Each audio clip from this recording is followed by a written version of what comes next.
माझा कोणताही तोल सुटलेला नाही। जो या विषयाशी संबंधित सभागृहाचा विषय नव्हता, सभापतीला बोललं पाहिजे। माझ्याकडे बोट दाखवून, माझ्याकडे हातवारे करून समोरच्याला सदस्याला बोलायचा अधिकार नाही। मग माझा आमदार, विरोधी पक्षनेता, नंतर सगळ्यात आधी मी शिवसैनिक आहे।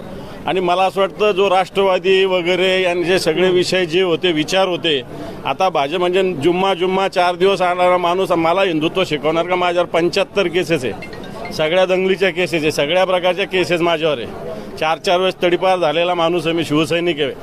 आणि मला हिंदुत्व शिकवणार प्रसाद लाडसारखा माणूस भाटगा, नुसता धंदा करणारा पक्षाचा विचार घेऊन, आणि तो मला हिंदुत्व शिकवणार का?